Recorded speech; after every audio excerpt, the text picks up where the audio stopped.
Very good morning to all of you. Well, इससे पिछले video में मैंने काफी सारी बातें आप लोगों को बताई थी, जिसमें मैंने आपको एक्सप्लेन किया था मैग्नेटिक इफेक्ट ऑफ करंट क्या होता है। साथ साथ मैंने क्रॉस और डॉट का मतलब क्या होता है ये भी आपको समझाया था। और फिर मैंने आपको करंट कैरिंग कंडक्टर के कारण उसके पास स्थित किसी पॉइंट पर इंटेंसिटी ऑफ मैग्नेटिक फील्ड की डायरेक्शन निकालना सिखाई थी।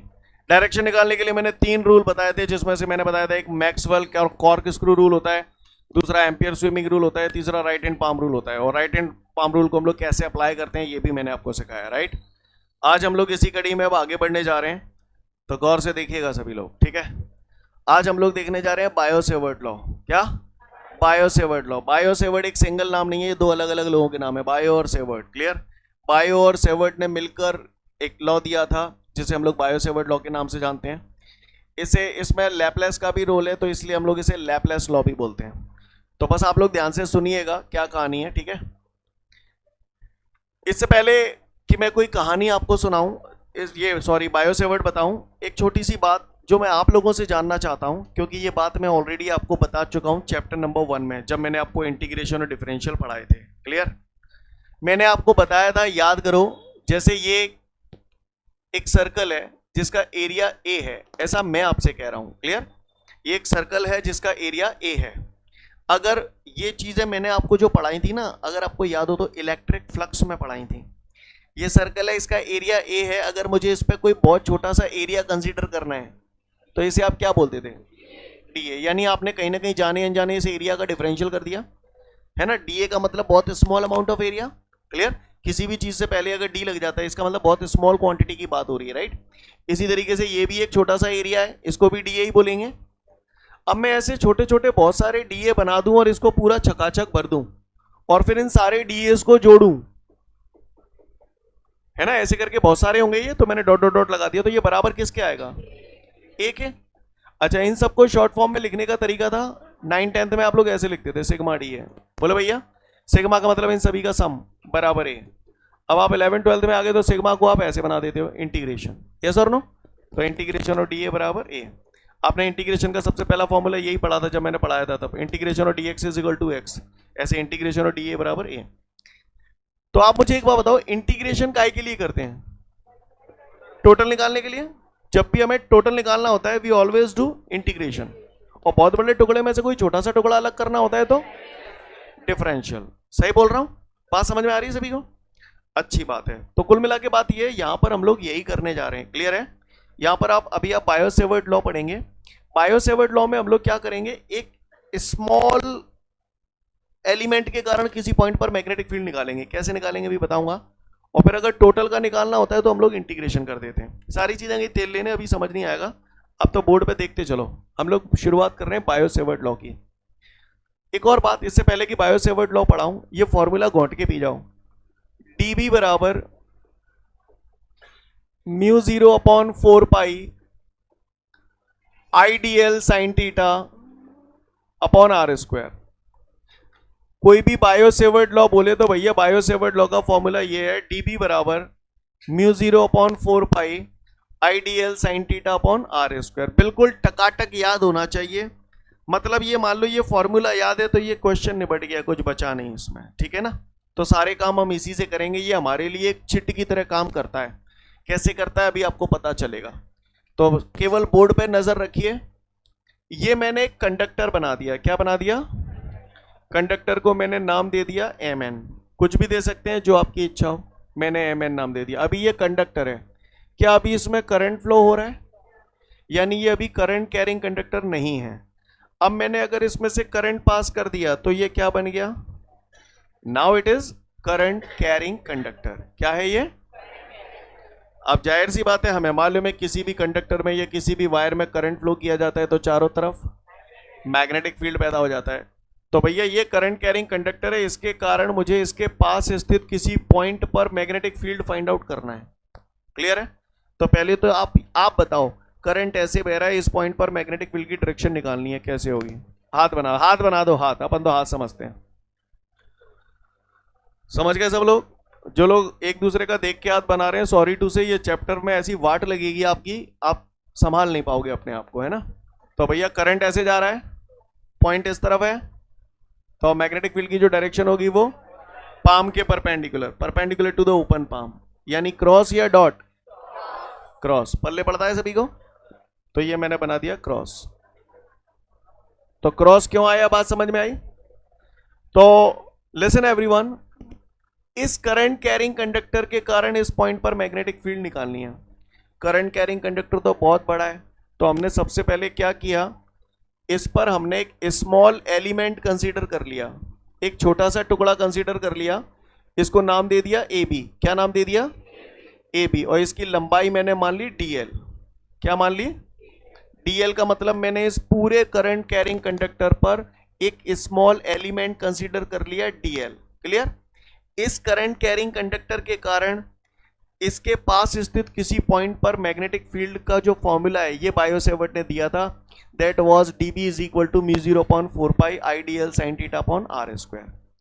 ये जो स्मॉल एलिमेंट है DL है ना, AB का जो नाम दिया है आपने, इस स्मॉल एलिमेंट को P से मिलाया जिस पॉइंट पर आपको मैग्नेटिक फील्ड निकालनी है। ये डिस्टेंस मैंने मान लिया R है, और इसके और इस लाइन के बीच का जो एंगल है दैट इज थीटा। क्लियर? तो बायो सेवर्ट ने क्या किया, इस स्मॉल एलिमेंट के कारण इस पॉइंट पर मैग्नेटिक फील्ड निकाली है और फॉर्मूला हमारा ये आया है। तो उसने अपनी पूरे एक्सपेरिमेंट के ब्याप पे कुछ एक स्टेटमेंट दिए। उसने, आप पहले बताओ मुझे, करंट कैरिंग कंडक्टर तो बहुत बड़ा है, लेकिन आप स्मॉल एलिमेंट के कारण इस पॉइंट पर मैग्नेटिक फील्ड निकाल रहे हैं, तो स्मॉल एलिमेंट के कारण किसी पॉइंट पर मैग्नेटिक फील्ड स्मॉल आएगा या बड़ा आएगा? स्मॉल आएगा। मैग्नेटिक फील्ड को लेटर P से डिनोट करते हैं, लेकिन अगर मुझे स्मॉल मैग्नेटिक फील्ड दिखाना है तो कैसे दिखाऊंगा? DB। तो वही DB लिखा हुआ है। कहानी समझ में आ रही है? तो बायो सेवर्ट ने मिलकर ये बोला कि स्मॉल एलिमेंट के कारण उसके पास स्थित किसी पॉइंट पर इंटेंसिटी ऑफ मैग्नेटिक फील्ड जो होती है that is directly proportional to the current flowing through the conductor. मैं कुछ नहीं कर रहा हूं, मुझे फॉर्मूला याद है, इसी के आधार पर सारे इक्वेशंस लिखूंगा। क्लियर? तो DB proportional to I, equation number 1। दूसरा उन्होंने बोला कि ये जो मैग्नेटिक फील्ड होता है वो directly proportional to the length of the small element, यानी कि DL। सीन क्लियर है? तीसरा उन्होंने बोला था कि ये जो मैग्नेटिक फील्ड होता है that is directly proportional to sine theta, equation number 3। और चौथा उन्होंने बोला कि ये जो मैग्नेटिक फील्ड होता है वो स्क्वायर ऑफ द डिस्टेंस के इनवर्सली प्रोपोर्शनल है। मुझे ऐसा लगता है कि अगर हमको फॉर्मूला याद है तो हम चारों इक्वेशन खटाखट तान देंगे। बोलो भैया, combining all the equations, combining all the equations, right? सभी इक्वेशंस को मैंने कंबाइन कर दिया, तो ये इक्वेशन बन जाएगी DB proportional to IDL sin theta upon r²। किसी को कोई दिक्कत? यहां तक बात समझ में आ रही है? जब भी हम प्रोपोर्शनल का साइन हटाते हैं कांस्टेंट आता है, प्रोपोर्शनल का साइन हटाते हैं तो कांस्टेंट आता है। तो ये मैंने यहां से प्रोपोर्शनल हटाया, तो DB is equal to K IDL sin theta, got it everyone, upon r²। K is the proportionality constant. Clear है? आगे बढ़ते हैं। DB is equal to, K की वैल्यू यहां पर जो होती है ऐसा इस सिस्टम में, K इज इक्वल टू होता है mu upon 4π IDL sin theta upon r²। DB बराबर म्यू का अपने आप में एक फॉर्मूला और होता है, that is mu is equal to mu r into μ0। ये भी फॉर्मूला हमको अच्छे से याद होना चाहिए, म्यू बराबर म्यू आर इंटू μ0। तो म्यू की जगह अगर मैं यहाँ म्यू आर इंटू μ0 रखूंगा, mu r into μ0, IDL sin theta upon r²। Scene clear है सभी को? अपॉन 4π। कोई दिक्कत? बात समझ में आ रही सभी को? आगे बढ़ रहे हैं, फिर आगे कर रहा हूं। तो DB is equal to mu R बराबर जो होता है, mu R is equal to 1 for air और वैक्यूम। ये बिल्कुल इलेक्ट्रोस्टैटिक्स का चैप्टर 1 से मिलता जुलता है, राइट? म्यू आर बराबर 1 रख दिया, किसके लिए? एयर और वैक्यूम के लिए। म्यू आर बराबर 1 का मतलब ये है कि इस करंट कैरिंग कंडक्टर के चारों तरफ हम लोग जो मीडियम कंसीडर कर रहे हैं वो कौन है? एयर। तो mu R is equal to 1 for air और वैक्यूम। तो म्यू आर की जगह 1 रख दोगे तो क्या हासिल हो जाएगा आपको? DB बराबर μ0 upon 4π IDL sin theta upon r²। ये वही फॉर्मूला आ गया जो आपने याद किया था। क्लियर है? आपको ये फॉर्मूला बहुत अच्छे से याद होना चाहिए, ठीक है, और ये भी फॉर्मूला आपको अच्छे से याद होना चाहिए। सीन क्लियर है? अभी सुनते जाओ, खत्म नहीं हुआ। एग्जाम में आप यहां तक कर देंगे पर्याप्त है, क्लियर है, पर सुनते जाओ पूरी कहानी। इसी फॉर्मूले को दोबारा लिख रहा हूं, ऊपर जगह कम है इसलिए। Mu 0/4 I D L sine theta upon R square, ये मैंने दोबारा से इसी फॉर्मूले को लिख दिया। ये फॉर्मूला जो है ना, that is in SI system. कौन से सिस्टम में? ये एसआई सिस्टम में।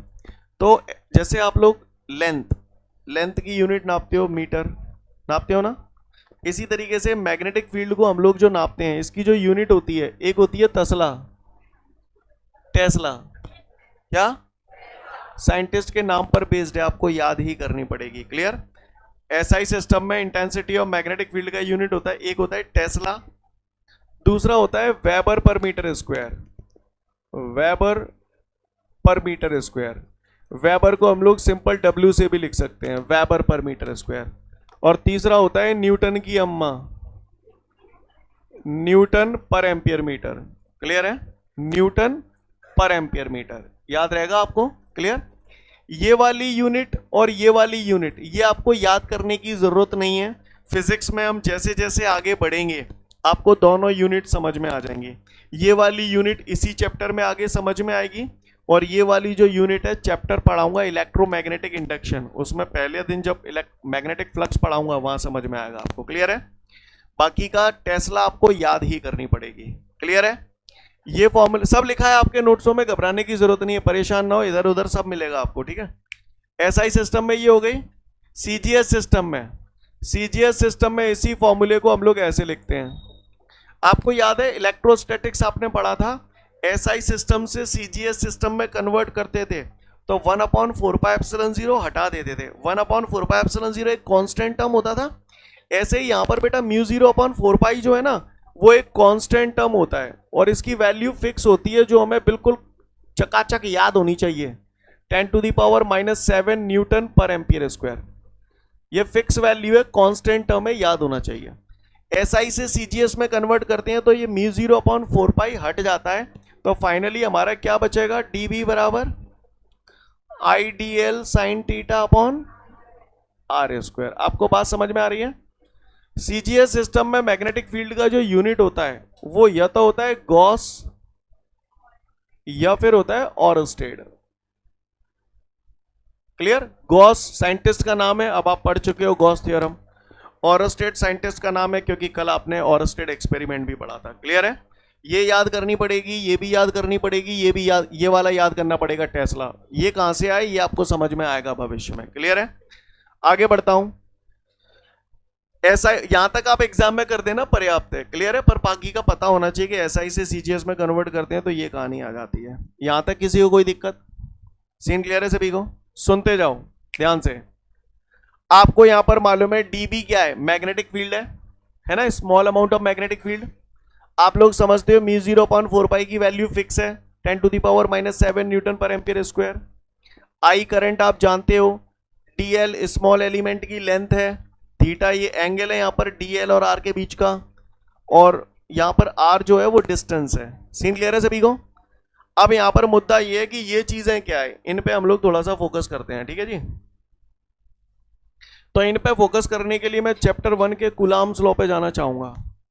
चैप्टर 1 में कूलाम्स लॉ जब आपने पढ़ा था तो आपको अगर याद हो, आपने एक रिलेशन पढ़ा था वहां पर साइड में, जैसे यहां साइड में ब्रैकेट में आया वहां भी आया था, एप्सिलॉन बराबर एप्सिलॉन 0 के। याद है आपको? जिन लोगों ने पढ़ाई की होगी उन्हें पता होगा। और फिर मैंने आपको यह भी बोला था कि बेटा एप्सिलॉन बराबर एप्सिलॉन 0 तो ये है ही है, के को हम लोग कई बार एप्सिलॉन आर भी लिख देते हैं, रिलेटिव परमिटिविटी, याद है? तो आप देखो ना, कुछ अलग फॉर्मूला है क्या? यही तो है, बोलो भैया, यही फॉर्मूला तो है, सेम है बिल्कुल। अब थोड़ा सा मैं दोनों को कंपैरिजन करवा रहा हूं। एप्सिलॉन वहां हमने पढ़ा था एब्सोल्यूट परमिटिविटी, तो यहां पर म्यू है absolute permeability, clear. Epsilon R वहां होता था रिलेटिव परमिटिविटी, यहां म्यू आर हो जाएगा रिलेटिव परमिएबिलिटी। वहां एप्सिलॉन नॉट आपने पढ़ा था परमिटिविटी इन फ्री स्पेस, यहां म्यू 0 हो जाता है परमिएबिलिटी इन फ्री स्पेस, वहां एप्सिलॉन जीरो की वैल्यू फिक्स हुआ करती थी 8.86 into 10⁻⁻12 coulomb square upon newton metre square. यहां पर भी म्यू जीरो की वैल्यू फिक्स हुआ करती है, और म्यू जीरो की जो वैल्यू होती है that is 4 pi into 10⁻⁻7 newton per ampere square. Clear? ये म्यू जीरो की वैल्यू फिक्स होती है 4 pi into 10⁻⁻7 newton per ampere square. ऊपर ही आएगा ये, 4 पाई को इधर सरका दिया है बस। सीन क्लियर है? बात समझ में आ रही है सभी को? किसी ने अगर मुझसे पूछा कि बायो-सेवर्ट लॉ एक्सप्लेन करो, तो भी मैं यही करूंगा। किसी ने अगर मुझसे पूछा कि लैपलेस लॉ एक्सप्लेन करो, तो भी मैं यही करूंगा। और अगर किसी ने मुझसे पूछा derive the relation for the intensity of magnetic field at any point due to a small element of a current carrying conductor, तो भी मैं यही करूंगा। करंट कैरिंग कंडक्टर पर स्मॉल एलिमेंट के कारण किसी पॉइंट पर मैग्नेटिक फील्ड, तो भी मैं यही करूंगा। जो बोला आपको पल्ले पड़ा, भाषा समझ में आ रही है सभी को? जल्दी से देख लो फटाफट पूरा बायो-सेवर्ट लॉ अच्छे से, है ना?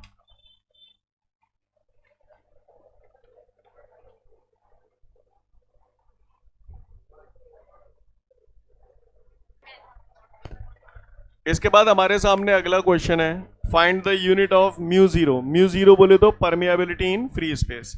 म्यू जीरो का पट्टा यूनिट पूछ रहा है और डायमेंशन फॉर्मूला पूछ रहा है।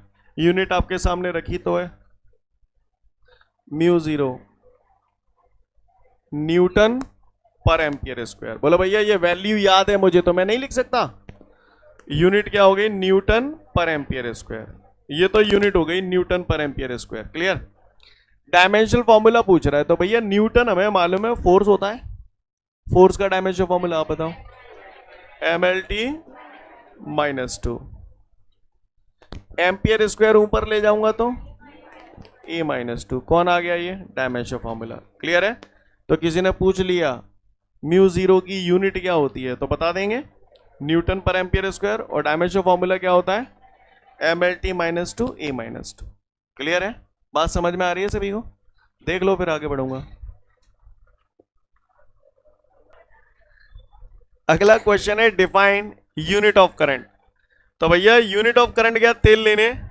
चैप्टर 1 पढ़ा है? सुना है आपने? यूनिट ऑफ चार्ज पढ़े थे? बताना जरा, हम लोग पुराना रिवाइज कर रहे हैं, ठीक है? यूनिट ऑफ चार्ज, तो दो टाइप की यूनिट दी है, एक ESU एक EMU। एक इलेक्ट्रोस्टैटिक यूनिट दी, एक इलेक्ट्रोमैग्नेटिक यूनिट दी। इलेक्ट्रोस्टैटिक यूनिट आपने एक बताई थी SI सिस्टम में, एक बताई थी CGS सिस्टम में। ध्यान रखना मैं चार्ज की बात कर रहा हूं अभी। तो SI सिस्टम में आपने यूनिट बोला था सर कूलाम होती है, कूलाम बोला था। CGS सिस्टम में मैंने पूछा था, अच्छा याद है तुम्हें? State coulomb.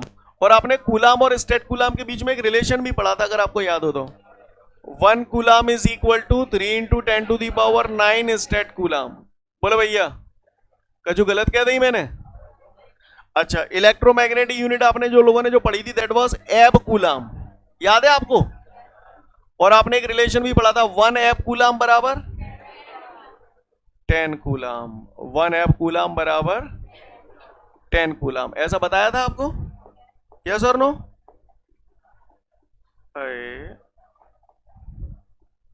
10 coulomb. Scene clear है सभी को? ये सब पढ़ चुके हो आप चैप्टर 1 में। और चार्ज कूलाम, Q बराबर IT, यानी चार्ज का जो यूनिट है वही करंट का है। कुछ नहीं करना, केवल कूलाम की जगह एम्पियर, खत्म। बताओ भैया, ESU यूनिट SI सिस्टम में एम्पियर, CGS सिस्टम में स्टेट एम्पियर, इलेक्ट्रोमैग्नेटिक यूनिट एब एम्पियर। 1 एम्पियर बराबर 3 × 10⁹ स्टेट एम्पियर। 1 एब एम्पियर बराबर, पढ़ लो। आगे बढ़ते हैं। इसके बाद हमारे सामने अगला क्वेश्चन है, कह रहा है पट्टा, on the basis of Biot-Savart law define 1 ampere. कहा 1 ampere. On the basis of Biot-Savart law define 1 ampere. तो डिफाइन करें, चलो बायो-सेवर्ट लॉ के बेसिस पे हम लोग 1 एम्पियर को डिफाइन करने जा रहे हैं।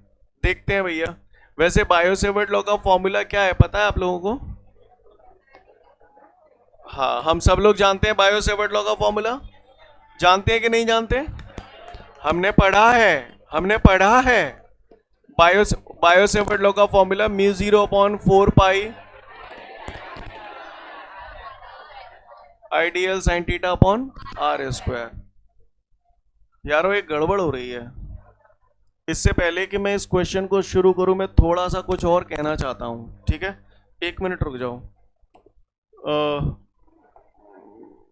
गड़बड़ हो गई यार। हाँ ठीक है ना, गड़बड़ हो गई। लिसन लिसन, कोई बात नहीं, हो गया खेल, समझ गया मैं, हो गई गड़बड़, कोई बात नहीं। थोड़ा सा आप लोग समझ लो बस इसको ध्यान से। लिसन एवरीवन, यही था ना?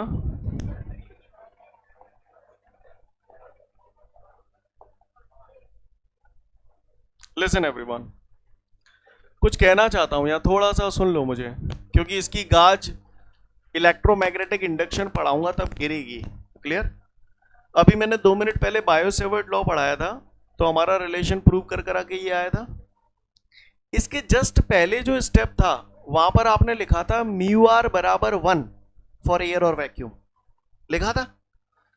अगर आपने वो स्टेप लिखा और उसके बाद ये आया, तो अगर आप हर वो जगह जहां पर ये फॉर्मूला लगा रहे हो बायो सेवर्ट लॉ का, तो वहां पर आप कहीं ना कहीं जाने अनजाने ये मान चुके हो कि ये जो करंट कैरिंग कंडक्टर रखा हुआ है इसके चारों तरफ मीडियम एयर है। अगर मान के चलो मैंने किसी जगह ये फॉर्मूला लगाया, तो इसका मतलब मैंने कहीं ना कहीं ये मान लिया है कि इसके चारों तरफ मीडियम एयर है। अगर मान के चलो इसके चारों तरफ कोई और मीडियम होता है एयर के अलावा, तो का करनो पत्तो म्यू आर को मल्टीप्लाई करनो पत्तो। समझ गए? ये बात याद दिलाऊंगा इलेक्ट्रोमैग्नेटिक इंडक्शन जब पढ़ाऊंगा तब। क्लियर है? समझ पा रहे हैं आप मेरी बात को? चलो खैर, वापस आते हैं, लौट आते हैं। तो मुझसे कह रहा है बायो सेवर्ट लॉ के आधार पर मैं 1 एम्पियर की परिभाषा दूं। काय की परिभाषा दूं? 1 एम्पियर की परिभाषा दूं। तो मैं 1 एम्पियर की परिभाषा दे रहा हूं, गौर से सुनिएगा। परिभाषाएं तो अपन ने अच्छे अच्छों की बना दी है ना? तो किसी भी डेफिनेशन को बनाने के लिए आप चीजों को क्या मान लिया करते हो? भन भन भन मान लिया करते हो। हाँ आ जाओ। का इससे पहले कि ये डेफिनेशन पढ़ाऊं, जी मैंने क्या शेप बनाया है? सर्कल है। सर्कल पे जी मैंने क्या खींचो है? सर्कल को ये कहा है, सेंटर से अगर कोई भी लाइन खींचूंगा तो ये कितने डिग्री का एंगल है? 90। समझ में आता है? मतलब सर्कल के सेंटर से सरकमफेरेंस की तरफ कोई भी लाइन खींची जाए वो 90 डिग्री का एंगल बनाती है। जो बोला पल्ले पड़ा? अच्छी बात है। अगर पल्ले पड़ रहा है तो फिर गौर से देखिएगा सभी लोग।